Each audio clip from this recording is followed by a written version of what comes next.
Today is September 2nd, 2020. Got a brand new month. Got a pay per view coming up this Saturday. That's right, this is a go home show. And it was a great show. Great wrestling, great angles leading up to the pay per view. Definitely got me super excited. I want to say right off the bat that tune in this Saturday. I will be on the air right when All Out is off the air. So be back to check that out. Tonight, like I said, big show. One of the missing ingredients for the past, well, like almost a month, it seems. It's probably been about a month. Is Excalibur. Finally, Excalibur is back. So it was great to have him back on the show. He's definitely been a missing link in terms of, just his ability to know everything that's going on in the ring. Like Jim Ross and Tony Schiavone are old school guys, right? So there's a lot that you're going to be missing out on in terms of not having Excalibur around. So it was great to have him back tonight. I hope he doesn't go away for so long again. I just don't need that. A few other big moments that we got tonight. We got to see Thunder Rosa in AEW for the first time. If you have watched NWA Power, you probably seen Thunder Rosa around a little bit. Of course, last week they showed the whole package of sort of who she is, where she's come from, and so forth. And of course, this Saturday at All Out, she's getting a match with Hikaru Shida for the Women's Championship. We also had another big match, Private Party and SCU versus Jurassic Express and the Young Bucks. The winners fight at All Out. And I don't really exactly know why, to be honest, but they are. And so we'll get to that. We'll see who won. We also have Chris Jericho versus Joey Janela before the Orange Cassidy fight this Saturday. And then we started off the show with Proud and Powerful versus Best Friends. The show started off with a promo package of sort of what's been going on between the two teams. When they sprayed down or sprayed painted Mama Sue or Trent's mom's car, and then they went and messed up all their luggage. They go and destroy the car, and then they showed the little bit of payback that Best Friends eventually was able to get. So the match starts. Proud and Powerful, Santana and Ortiz come out, and they immediately get attacked by Best Friends, and the brawl goes on, and we see Ortiz like beating up Chuck Taylor with his jacket, with Chuck Taylor's own jacket. He's just like whipping him with it while he's on the floor. Eventually this stops when Trent comes for a crossbody on Proud and Powerful. Later on we see Ortiz choking out Trent with his own jacket, so they're definitely using foreign offense. I have to mention as well that the match actually hadn't even started at this point. As I just mentioned, like a brawl just broke out as Proud and Powerful were coming out. Best Friends came attacked. So all this stuff was just happening. The match hadn't even started yet. And then we see Chuck Taylor eventually is just stacking all these chairs on the other side of the ring. And he's taken a long time to do that. He's got like 12 chairs there, just stacking them on top of each other. I'm like, dude, you better hurry that up. He's going for like almost 2 minutes. Suddenly, of course, Santana comes and just whips a chair in his face, kind of like the Sammy Guevara spot a few weeks back. And then we see Santana and Chuck Taylor fighting on the stage, and Santana throws him off the stage onto the stack of chairs. So that obviously didn't work out for Chuck Taylor too well. He spent way too much time over there. And then we see Trent and Santana meet in the ring, and the match finally begins. We get the official bell. And of course, now it's basically a 2-on-1 Santana Ortiz against Trent, since Chuck Taylor's dead from the chair spot. Trent eventually gets the upper hand against them, landing a kick and DDT spot, and he attempts a spear on the outside into a barricade, but Santana dodges, does a leapfrog dodge. Chuck Taylor comes back up for a hot tag, running wild on Proud and Powerful, and Trent was going for basically a springboard from the apron, and Ortiz pulled his leg, to stop him, kind of like Adam Page did last week to the Young Bucks. And Santana pushes Trent, like while he's going for the springboard. Trent falls earlier in the match while I think Ortiz and Chuck Taylor were brawling. I think Chuck Taylor had set up stairs to land something. The stairs happened to be right where Trent was on the apron. Santana pushes Trent, and he just lands hard on the steel stairs. So that was a pretty hard spot in this match. Trent was able to make his comeback later on and landed his finish on, and he landed, I believe it was his finish on Ortiz, and the ref I already complained last week. I have to complain again this week. There's an awkward referee spot where it wasn't Rick Knox. Again, I don't remember the referee's name. It was the younger guy who looks like a young Rick Knox, who did all like the indie. Well, he refereed all the indie matches back in the day. So he's down, and I swear he counts to three, but it was supposed to be a rope break, and so like I think it was Ortiz. Oh no, Santana takes Ortiz's arm and he puts it on the rope, but the ref like already counted to three. I'm pretty sure. I didn't get to replay it, but yeah, that was really awkward. One thing that I did notice is that when the match was over, they didn't replay that exact spot. They replayed all the big spots, but they didn't replay like the awkward count. You think they would, right, to kind of see like what happened? They didn't replay it because I think it was just a total botch. But whatever, it ended up actually counting as a rope break, even though I swear the ref counted to three. Later on, Ortiz pulls out a weapon. I couldn't even catch what it was. He takes out Trent from the back while the referee's distracted, and Proud and Powerful land their street sweeper finish for the win. So that was the end of that match. I guess the feud will continue in the Battle Royal. The two teams are going to be in the 21-man Battle Royal this Saturday, so that's kind of where that's going. Next up, we see MJF promoting his match, and he says there's only one possible ending. He's just going on about how he's going to win the world title. Lee Johnson, one of his campaign running people, comes up to distract him, and he says that, I believe he said, like, the lawyer needs to see you, like, Mark needs to see you, or something like that. So Wardlow, he... basically, the lawyer's in, like, a locker room. Wardlow goes to the locker room door, bashes it open, he gets the lawyer guy, puts him on the wall, and MJF starts talking to him, and he's like, you better, basically just saying you should make my match easier this Saturday, like soften up Moxley a little bit. You better not get in the way of my goal. I better win, and you are going to help me, basically. I'm very much paraphrasing, but I think that was kind of the point of what he was saying. Actually, at one point, he was just like saying, so you, Mark's talking to the lawyer. He says, you, Mark, better get in the ring, or you better... And it's just a beep. He just bleep like 3 seconds of what he was saying. So he basically said to the guy, you better get in the ring, or I don't know. God knows, but I guess it was something real mean. Next up, we have Private Party and SCU versus Jurassic Express and the Young Bucks. SCU come out honoring Chadwick Boseman, who had passed away quite recently. Rest in peace to Chadwick Boseman. That was just really out of nowhere and a super unfortunate loss. They came out to honor him at the beginning of their entrance. And then Young Bucks come out next, and they're barely doing their entrance. They usually got they're cool and whatever. They're barely doing anything. Their pyro still goes off and the money still comes out and everything, but they're just pissed off, right? Because last week, Adam Page had done what he did. Their anger went to the extent there's a fan in the front row. Again, I'm sure it wasn't a real fan, but he had a Hangman drink my beer sign, and Matt Jackson just went and ripped it up. That happened kind of at the beginning of the match. They're just playing on how they're all pissed off, I guess. Like Matt Jackson and Nick Jackson are like refusing to tag in Jurassic Express. However, now that I think about it, it might not be so much that they were pissed off about the Adam Page thing. It's probably more that they just want to show Jurassic Express that they don't need them, because they're going to have to wrestle this weekend anyway, right? So now that I think about it, I guess they were refusing to tag them in for that reason. But that didn't last too long. Eventually, Jungle Boy did get tagged in. But at first you could see Jurassic Express, both guys, their hands are in, and they deliberately, the Young Bucks just tag each other. They're both getting in offense at this point. And eventually, like I said, Jungle Boy gets in the tag. SCU regains offense. Christopher Daniels gets his signature outside moonsault. Jungle Boy's getting beat up by SCU and Proud and Powerful for quite a long time. I think they're beating him up for a few minutes, and then it went to commercial, and they're beating him up throughout the commercial, and then the commercial ends, and they're still beating him up. So that went on for quite a long time.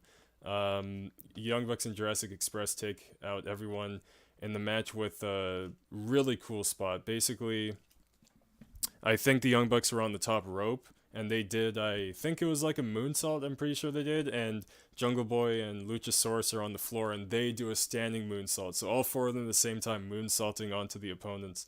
That was a really cool spot. Of course, landed in near fall, as there are many near falls in this. A lot of finishes, and then near falls, finishes, and near falls. For example, SCU gets their neckbreaker signature, and Private Party hits their signature dive. That also led to a near fall. Mark Quinn hits a shooting star press for a near fall. And for the finish, Matt Jackson kind of like blind tags himself in on Luchasaurus, while Luchasaurus is like going for a choke slam. But it seemed like he was actually doing something, because it looked like Christopher Daniels was about to get in the ring. So basically, Matt Jackson blind tags himself on Luchasaurus, tells Luchasaurus, go get Christopher Daniels, he's about to get in the ring. Luchasaurus takes out Christopher Daniels, and Young Bucks hit the BTE trigger on Mark Quinn for the win. And then, like, the Young Bucks kind of just immediately left the ring. They're like, we ain't gonna hang out with these guys. We're fighting them this Saturday. So you will be seeing Young Bucks versus Jurassic Express at All Out. And yeah, like I said, they just didn't want to celebrate with them or anything, because I guess they're trying to make the statement that we're going to beat you guys up this weekend. And so that's a match we're going to get. Next up, we see Jake Hager walk into a room where Orange Cassidy's just chilling. He's just chilling on two chairs. He's got like his legs spread out between two chairs, just hanging around. And Hager tells Orange Cassidy that Chris Jericho wants Orange Cassidy ringside for his match tonight. And so, yeah, I guess that's going to be happening. Next up, we see Tully Blanchard and FTR. Tully praises FTR for winning the gauntlet last week and says that they are the number one contenders this Saturday. He says that FTR has to take the gold. FTR are the two that can do it. Cash says that their legacy's dead if they don't win the titles, which is a big thing to say. Their whole legacy is no more, if they don't win the titles this Saturday. Dax says that Saturday night, Kenny and Adam Page will fear the Revelation, which I believe, was it Revelation or Revolution? I think it was Revelation. Next up, we see Tony Schiavone. He's going to be interviewing Kenny Omega. Of course, we know this is just Kenny Omega, no Adam Page. Tony addresses Adam Page's absence, and Kenny basically asks Kenny why, why did Adam Page do what he did last week? And Kenny says, like everyone else, Page just made a mistake. He says FTR will be facing us this Saturday, and Kenny just says that, Adam Page has been fooled by FTR. They've just been getting into his head, and said that it's nothing. We're still going to be able to win this Saturday. Kenny says that FTR better bring their A game.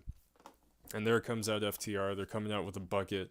I guess their gimmick is that they bring out buckets with drinks. They seem to do that a lot. And so Dax says that Kenny and Adam had a great run so far. Dax says that FTR has no problem with Kenny and Adam. They said that they just want to have a great match with two professional wrestlers. And they offer Kenny Omega chocolate milk, the chalk. And Kenny says he'll always have the chalk, but he says he doesn't need to be hanging around two dickheads. And they try to not bleep it, but, mute the audio. But they just didn't get it at all. This happened 3 times in this segment. I'll get to the other 2. So he's like, I don't need to be hanging out with these dickheads. My first impression, actually, was that his mic got cut. I thought they just, muted his microphone. They might have, because it seemed kind of awkward. Kenny kept talking, but there was no noise. So I'm not sure. Maybe they did just cut the broadcast audio. I don't think it was just, the actual microphone they cut out. I don't know, but anyway. And he basically says, get in the ring and, let's fight right now. It's 2-on-1. And then Kenny Omega looks over at Tully and he says, you know what? It's 3-on-1. He says, you know what? No, keep the old man away. I can smell his depends from here, which is kind of funny. And FTR and Kenny Omega are about to fight. Adam Page does come out. Dax basically just tells Adam Page to explain to Kenny what got in his head. Dax says that Adam is just an insecure little boy. Dax says that Adam needs to explain how much of a piece of shit Adam is. So he says that Adam Page has to explain why he's such a piece of shit. And sorry, this was basically the second time, by the way, that the audio cut, but you just heard everything. They didn't bleep out the actual word. And Cash ended up saying the same thing. He said, "Yeah, Adam, tell them why you're a piece of shit." And they still didn't bleep it out. So it was literally 3 times in this segment.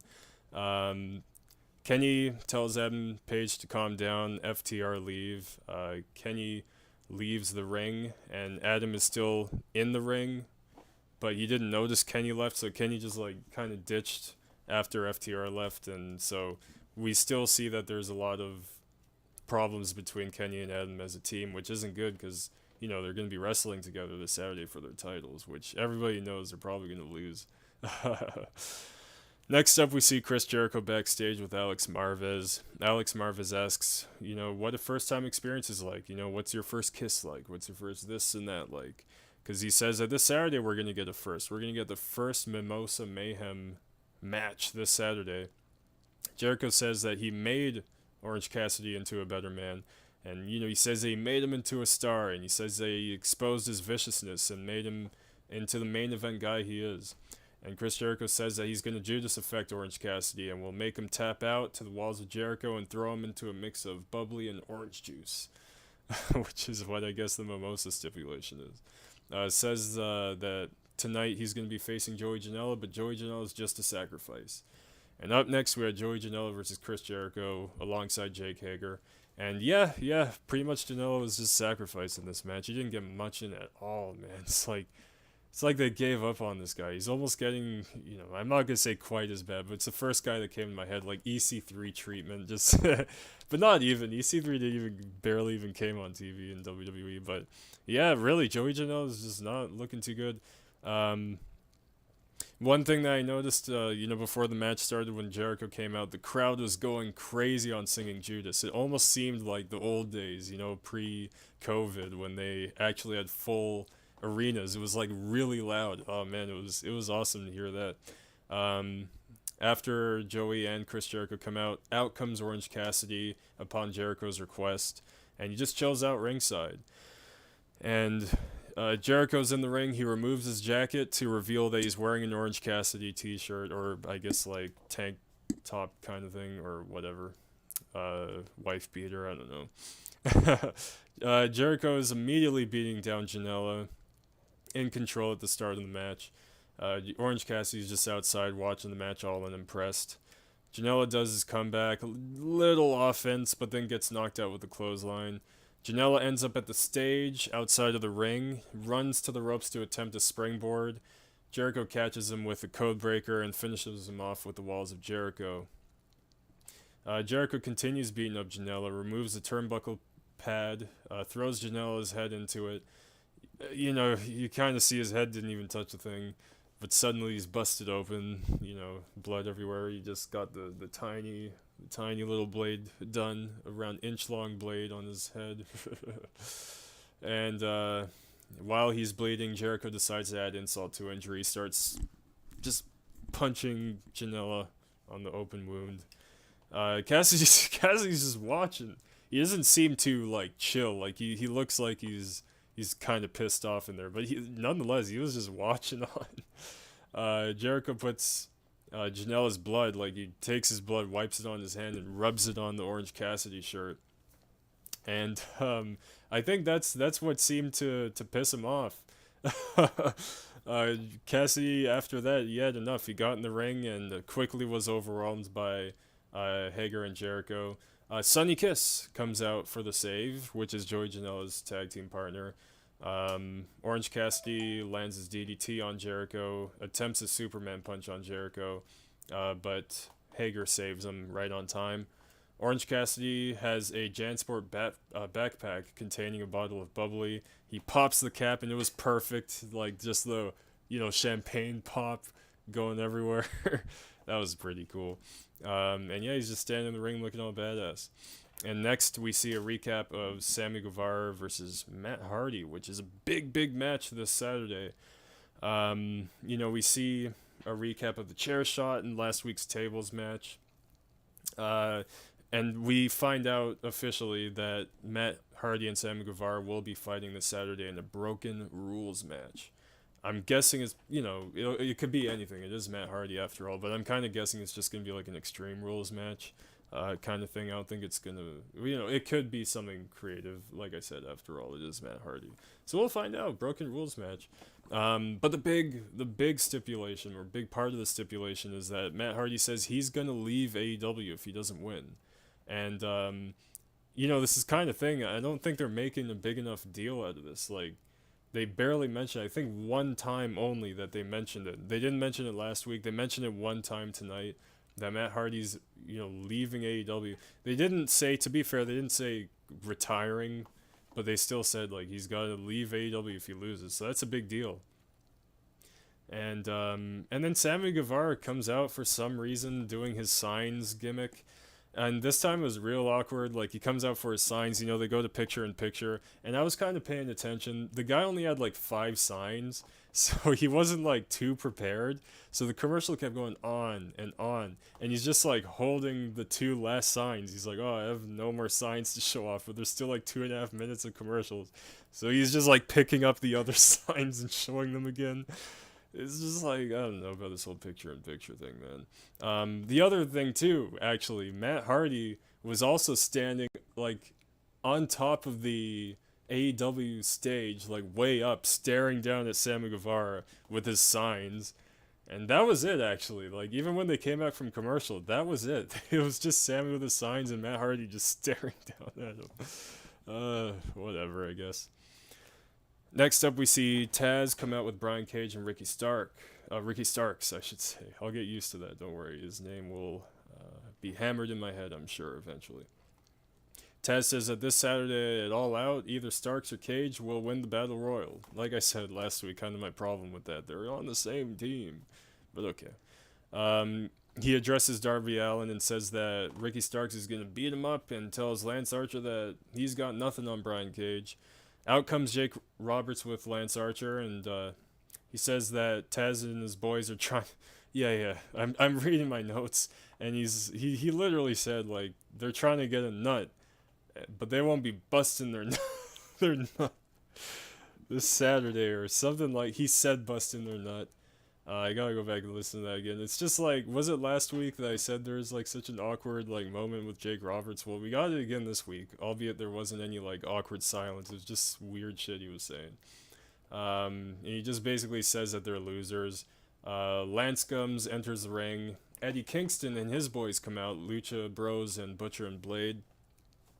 And remember, all these people are participants in this Saturday's 21-man Battle Royal.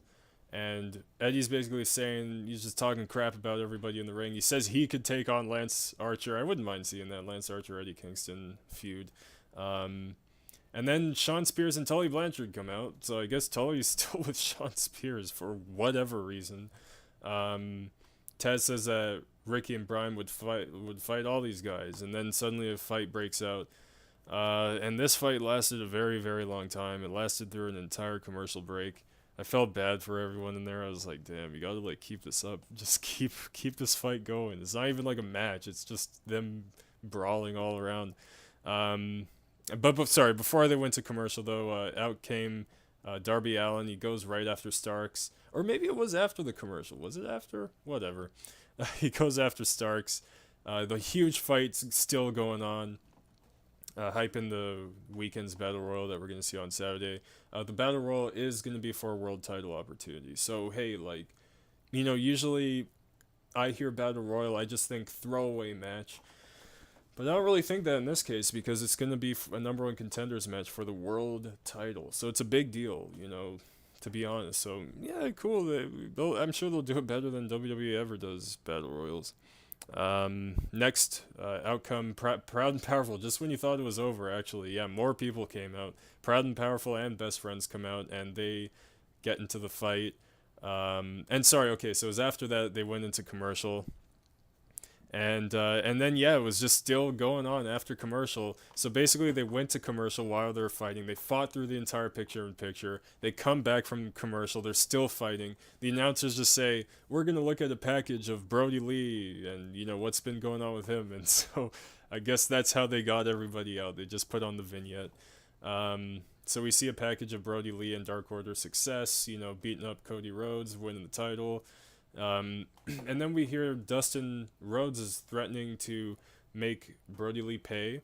And then we see QT Marshall basically announcing that Scorpio Sky, Matt Cardona, himself, QT Marshall, and Dustin Rhodes are going to fight Dark Order. Now, the thing is, I didn't hear with my own ears that it's going to be on Saturday's All Out. I think it is, but I don't think they're specific about it. Again, I definitely could have just missed, like they said, All Out, but I didn't hear them say that. But I assume that's happening at All Out, which again, I'll go over that. Scorpio Sky, Matt Cardona, QT Marshall, and Dustin Rhodes against Dark Order. I also don't know if that involves Brody Lee. They weren't very clear about this. Next up, we had NWA World's Women's Champion Thunder Rosa versus Serena Deeb, making her AEW Dynamite debut. And pretty decent match. They got a good amount of time too, maybe 7 minutes or so.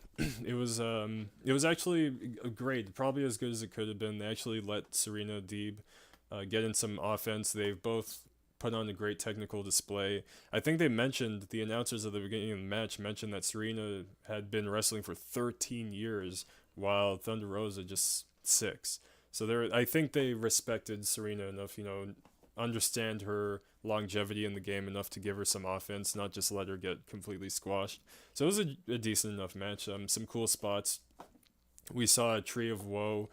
Thunder Rosa put Serena Deeb in Tree of Woe and did a crazy hard drop kick on her.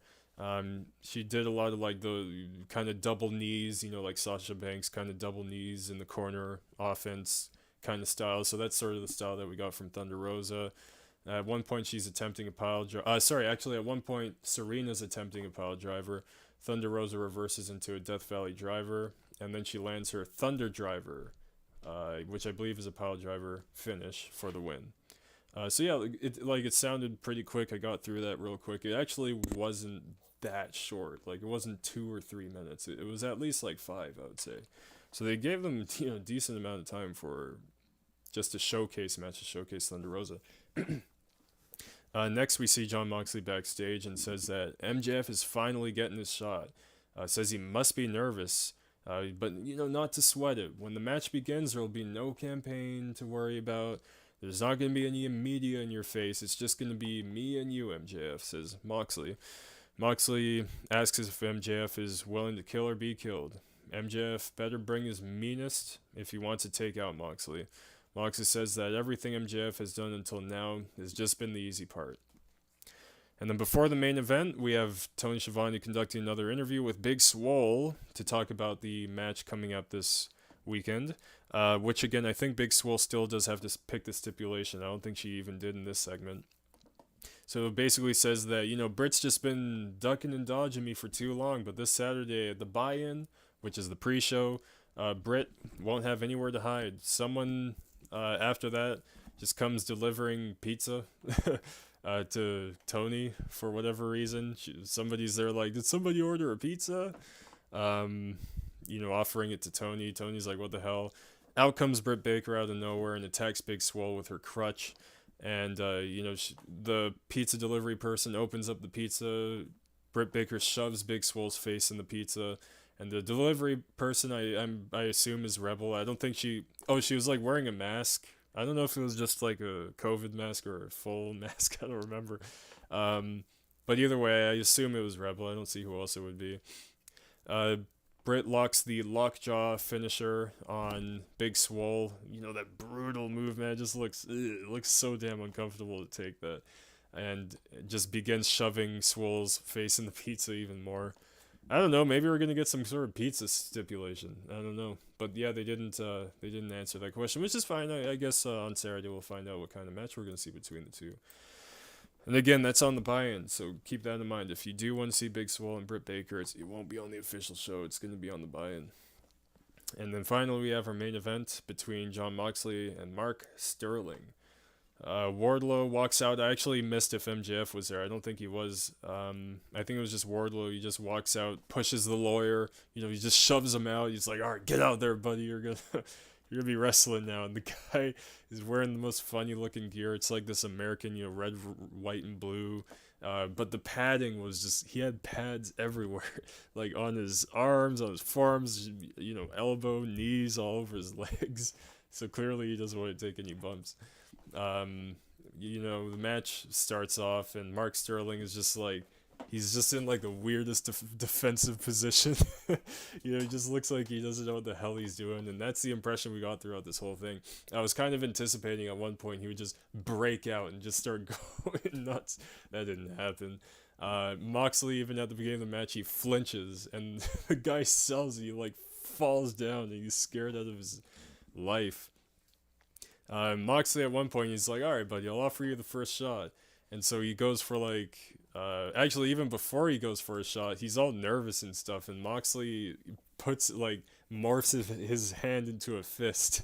He has to like teach him how to make a fist, and then after that he attempts to hit Moxley. Moxley dodges and just like clotheslines him down, and then I think they're out of the ring, and he flinches again, and he's like flipping out again, and Moxley gets back in the ring. This time he turns around with his hands behind his back. He's like, "All right, this time I'm serious. Let me offer you the first shot." And the lawyer Mark goes for another shot again. Moxley just dodges. He flies out of the ring. um, he gets back into the ring. He attempts a kick. Moxley catches the kick. But this was like the only offense he got, and he poked Moxley in the eye.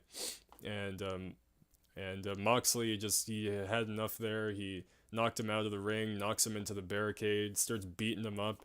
He puts him under a barricade, and he's just slamming all these chairs onto him. I guess that doesn't count as a disqualification. He takes off the kid's, or the guy, I don't think he's a kid, but the guy's shoe. He starts beating the crap out of him with his own shoe. He brings a steel chair into the ring. He just sits down. Mark gets up, and Moxley just slaps Mark, and he lands his paradigm shift finish. So that was that. Like that was the match. We got it, I guess. Wardlow got in the ring after, attacked Moxley with his F10 finisher, landed two of them, and then MJF came out. And he's still in his like injury gear, so he has the neck brace on. He's he's using his walker kind of thing. He gets to the stage, takes off the neck brace, throws away the walker, gets ready. All right, walks down to the ring, starts beating the crap out of Moxley. Wardlow takes out the diamond ring, puts it on MJF's finger. Wardlow holds up Moxley, and MJF just knocks him out. And we got another blood spot. Moxley's whole face, crimson mask, and MJF bites him in the head, just like vampire. Moxley's bleeding a lot, man. MJF does a similar thing Jericho did to Janela. He takes Moxley's blood and starts rubbing it all over his face. And then the show ends rather on MJF standing tall with the title in hand. And that's the last shot that we get to see before the pay-per-view. So yeah, like I said, this was an awesome show. I think as far as a go-home show goes, it was as good as it could have been. I gotta say, I don't think much could have been better. I'm actually just looking through to see if there is anything that I thought was kind of weak. I think maybe the promoting the Scorpio Sky, Matt Cardona, QT Marshall, Dustin Rhodes against Dark Order match was kind of weak. Like, I don't know what exactly is going on. The 21-man Battle Royal, like, brawl was kind of awkward. But, it's always going to be with that many people. But anyway, yeah, like, all in all, I thought it was consistent. The crowd was back again. The 10% capacity, they say. If I were to say, it did seem like there was probably more people this time. When they're shooting the crowd, there was actually bunches of them. Like, I'm not gonna lie. Like, there was a good shot that they took, and I think it was probably upwards of maybe 12 of them in not that much distance. Yeah, I don't know. So, it is what it is. The crowd added to the show as they always would. And I'm very excited for the pay-per-view coming up this weekend. I want to see Moxley retain. I don't want to see MJF champion quite as yet. I think it's also just a bias that I don't want to see Moxley lose the title. He's just like such a good champion, like such a great baby face. Great face for the company right now. I think that he should lose it to a big deal like a Kenny Omega. It looks like Kenny Omega's already kind of going down the heel route, so there's no reason for him maybe not to win it. at the end. I'd even like to see Lance Archer get a program against Moxley. Maybe that could be the next one in between the Kenny Omega, before the Kenny Omega program begins. If it does, I'm not saying it's going to. I don't know 100%, but other than that, what else are we looking at? For Matt Hardy versus Sammy Guevara, I think actually that's a hard one to pick. I hope Matt Hardy wins, I guess, because I don't want to see him leave AEW. And I don't really see how you could just wiggle out of that, after announcing I'm going to leave AEW if I lose, and then you lose, and I don't know, is he just going to, like, kind of slither his way out of that if he loses, or is he just going to win? Or is he really going to leave AEW? I don't see why he would. AEW, Matt Hardy makes AEW better for sure. We also do have the Jurassic Express versus Young Bucks. I guess Young Bucks is going to win. To be honest, again, I don't really know what the point of the match is. But hey, it'll be good. Like, it absolutely will be. And it's cool that it gets to happen on such a big stage, like All Out, for Jurassic Express, Luchasaurus, and Jungle Boy. Of course, we got Chris Jericho versus Orange Cassidy. That's going to be a good match, I hope. The first one was the best one. The second one was a little weaker, a couple awkward spots. Hopefully this will be the banger, between the three matches. And hopefully the last one. We don't really need to see this program go on anymore after this. And any other big matches here that I'm missing? Of course, Swole versus Baker. Whatever. I don't know how exactly that's going to go. I guess Big Swole will probably get her a win. Thunder Rosa versus Hikaru Shida. That's going to be great. I really am looking forward to that match. It's for the title, right? Like, so if Thunder Rosa wins, she's the AEW Women's Champion. But I guess if Hikaru wins, she's not getting the NWA title. So, that'd be crazy if Thunder Rosa won. I guess you could say I'm kind of giving the edge to Thunder Rosa because I just like to see her every week. I don't want to, I love Hikaru Shida, but I don't want to see her just win and then Thunder Rosa's gone. So, we'll see how it goes. But, yeah, as I said, we have a pretty big show coming up. I hope everybody enjoyed tonight's Dynamite. Hope you enjoyed the podcast. Catch me again this Saturday. We will be going live on the air once All Out is off the air. So check us out then. Thanks again for tuning in to Pierce the Canvas podcast. Enjoy the rest of your evening. Take care.